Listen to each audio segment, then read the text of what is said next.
You're welcome back from that break. And if you're just joining us, the program is still Good Morning Abuja, coming to you from the Unity Station, NTA Channel 5 Abuja. And now to the first conversation of the day is with the Assistant Corps Commander Imran Lamba Ibrahim, the Unit Commander FRSC Central Business District Unit Command. And he is here to talk to us about the road regulations, and we'll be looking at overloading, the effects and the dangers of overloading. You're welcome to the studio, sir. Thank you very much. Good morning. Good morning, and it's good to have you here. Thank you so much. Well, overloading. Yeah. We tend to do that a lot. Exactly. So, to the layman, what is overloading, and are the dangers of it? Yeah, overloading is just loading a vehicle with excess number of passengers or goods as prescribed by the law. Every vehicle, when it is registered, you find that in the hackney permit, in the carriage permit of the vehicle papers, there are a certain number of passengers that you are supposed to carry. And then there are also a number of goods by weight that you are supposed to carry. So excess number above the required by law is what constitutes overloading. And that is what's just a brief definition of overloading. There are other forms of overloading like projection load. You see vehicle with projected load, loading coming out of the vehicle, projecting outside. And then this one that are very high on top of the roof. For those who are using carriers, you see they have a very long loading on top of the vehicle. This is another form of overloading. So excess as required by the law is what is literally defined as overloading. Yeah. So what are the dangers of that? Overloading is very dangerous. Very, very dangerous. In the sense that, number one, it's not right. By traffic rules and regulation of the country as contained in our laws, in our constitution, in our traffic act, the NRTR 2004, the issue of overloading has been specified to be an offense. It's an offense, it's a traffic offense. That is what people should understand, number one. The dangers associated with overloading are many, but let me give you like 8. For example, what is more important to understand is the connection between the road and the vehicle is the tire. And this tire, each tire has a capacity of what kind of a weight it carries. So any vehicle that has specification of the gross weight of what it should carry, if you overload the vehicle, you are stressing the tire. The friction is going to be very high. That will generate heat. It will lead to what? Blown out of tires. And when you are moving, you have a tire blown out, it's going to lead to crash, and it may lead to fatality or injuries. So it causes tire bursts that can lead to crashes. Overloading destroys our roads. This road, the federal government is busy spending a lot of money trying to repair and construct new ones. They have specification. Each road you see, there are categories of road that only categories of vehicle will pass through. These categories of vehicles we are talking about is all dependent on the weight they are carrying. You go and read very well strong A, B, C road, type A, type B, type C road. They are all about all these issues we are talking. So vehicles, especially articulated vehicles that are heavily overloaded, are the vehicles that are causing the issues of what we are facing to do on Nigerian roads. If you travel from here to Lokoja, you find no matter how new a road is, when the FEMA or Federal Ministry of Works come and do the road, at the end of the day, after a while, you realize that the road is becoming undulated. It's because of the heaviness of the vehicles that are passing. There is supposed to be, maybe in those days, a toll gate where there are scales, GVW, where we check the weight of a vehicle before it mounts on the road. So that is it. Number 3, it causes fuel consumption. Overloading causes your fuel increase when you overload your vehicle. The fuel consumption increase when you overload your vehicle. I didn't know that. It causes wear and tear of the vehicle because even the vehicle is trying to move with heavy load in it. So it causes wear and tear. A service you do it that's supposed to last for you 1 month, 2 months.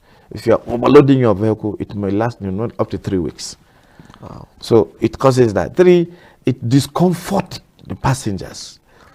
drivers that are overloading with passengers, it discomforts the passengers. You understand? You are supposed to carry 3 at the back, 1 in the front for a saloon car. Now you are carrying 4 at the back, 2 in the front. After it discomforts the passengers. And medically, it easily transmits contagious diseases. Yeah, definitely. Hepatitis B, that you can just get infected by using, when you rub the body of somebody. So this is another thing. Number 4, it causes steering issue. Okay. All this steering failure, steering lock, steering this, steering that lead to crashes is as a result of overloading of a vehicle, apart from the mechanical lack of servicing of the vehicle. Then overloading also causes brake failure. To stop a vehicle that is heavily overloaded is very difficult.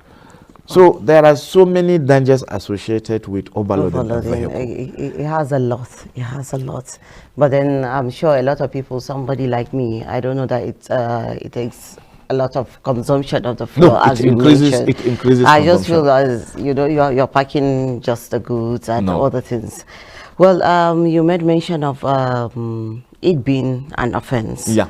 So what is the punishable, what are the ways you can punish someone that has an overloaded vehicle? Yeah, you see, let me say this. We are in the federal capital city of Nigeria, FCT. We said when you want to know the behavior of a particular town, when you go to a new town, you don't know the people. When you want to know their behavior, look at their behavior on traffic. Look at how they, just don't ask anybody. Go to the road, observe how they behave on the routes, and that defines their behavior. If you come to Nigeria, our airport is along Lugbe, after Lugbe. Yeah. Now, maybe you came from America, UK, wherever. You arrive very early, around 6, 7, and you are coming to town. How do you define Nigerians? I asked this question, and I don't need answer. You understand? Now, on the 6th of October last year, the command here, FCT command, in approval of the FRSC management, banned carrying up 2 passengers in the front in FCT. Okay. We have gone to TV stations, radio stations, we meet people in person in their garages, in their ministries, and we talk to everybody that the Federal Road Safety Corps has banned carrying overload, apart from all over the Federation, for this particular one, within the FCT. Okay, okay. Now, just on Monday this week, we started the enforcement. There's an operation we call Compliance Dole. People must comply to stop overloading in Abuja. We started on Monday. All over the city, all over FCT as a state. The sector commander has directed and has given instructions, and he has set us on roll that anybody we see with an overloaded vehicle, we should impound the vehicle, book him, fine him. Now you ask, what is the fines of overloading? Overloading, the fine is about 10,000 naira. That is only if you are booked for overloading. There are other secondary offenses that can follow. Yeah. We stopped and arrest you when you commit a primary offense. We don't stop a driver just like that. We have to reasonably suspect, 1, see you committing the offense, or see you carrying the offense. Then reasonably suspect, if you cannot see, or we reasonably suspect that you are committing such an offense. Like, for example, using a phone while driving in a tinted vehicle. You can reasonably see when you are standing in front of the vehicle coming. So anybody that we reasonably suspected or we have seen him carrying overload in the vehicle, we apprehend him, get his vehicle particulars, driver's license and vehicle license for booking. Booking means to issue him a ticket, and he is going to pay the sum of 10,000 naira. If he doesn't have a driver's license, another fine of 10,000 naira. If he doesn't have vehicle papers, another fine of 2,000 naira. Now leading to 22,000 naira. If you are lucky, you have strict boys. They may go ahead to ask you other secondary offenses. Do you have fire extinguisher? Do you have triangle? How is your spare tire? People used to get angry when our boys are asking these questions. But that is the right thing to do, because we are helping not only you, but the other road users, because your actions on the road can have impact on other road users on the road. But why do you think that people disregard all these rules and regulations? Because they are not facing the real wrath of the law. Okay. If you know you commit this and this is going to happen to you, no matter what, you will be afraid or scared to do that. You'll be reluctant to do what you know you'll be punished for. And that is why the FRC is all out. As far as we are concerned, people should know this, should understand. If you are arrested for overload, you are going to pay for it. No compromise as far as overloading is concerned. Okay. If a crash happened with overloaded vehicle, there's always fatality. Yeah. The number of people involved are going to increase.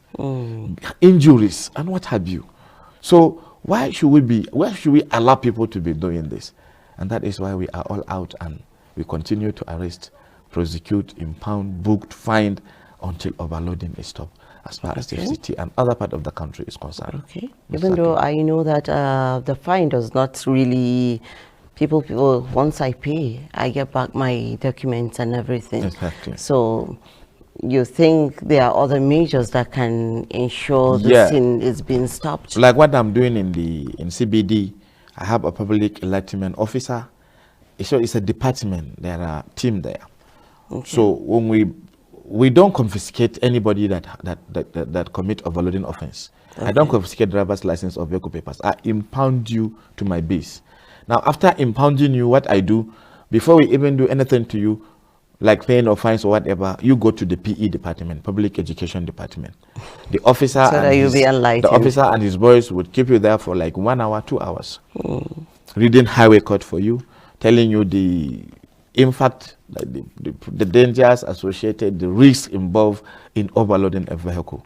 Okay. From whatever aspect, even from religious aspect. You read the Bible, the Quran, and the rest. Nobody is supposed to cause discomfort to another person. Yeah. So they will talk to you for like 2 hours, talk to the senses of the offender.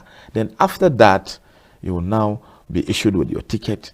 You go and pay your prescribed fines. And when you're going out, whatever excess load or passenger you carry, you must drop it in the office. You will not go with it. Oh. If it's a passenger, you pay him his money back. And he finds his way. If it's load, you have to go and get another vehicle to convey the load to wherever it is going before we let you go. If I may tell you, last year, December, when we are doing a special patrol, end of year patrol, there was a Sienna bus, Sharon. Okay. We apprehended and impounded in the base with 16 people inside, one family. And very funny enough, part of the back seat has been, full with goods. It's not even the passengers. So technically in the front, there are almost 6 people in the front. That's or 7. Dangerous. At the back, plenty people. And they were all crying that we are going to Bauchi. They're traveling home for the I said no. They have to get another period. vehicle. They're talking about economy and what. I said no. They have to get another vehicle. And I stood there until another vehicle was provided before they were let to go. So apart from paying the fines, we enlighten you. We also ask you to drop the overloading. You're doing a wonderful job. I know it's not easy dealing with people, but then you have to keep doing it. We have to. Thank you so much for coming on the program, sir. Thank you so much. Well, I've been speaking with Assistant Corps Commander Imran Alamba Ibrahim, the Unit Commander, FRSC CBD Unit Command, and we've been discussing, roads regulations, overloading, the full light. There are so many things, and don't forget, it's not just you on the road. Think about other people, the dangers you might bring to them. So please, we should drive carefully. We're going to short break and we'll be right back. Ain't no food like a sisterhood. Ain't no food like a sisterhood.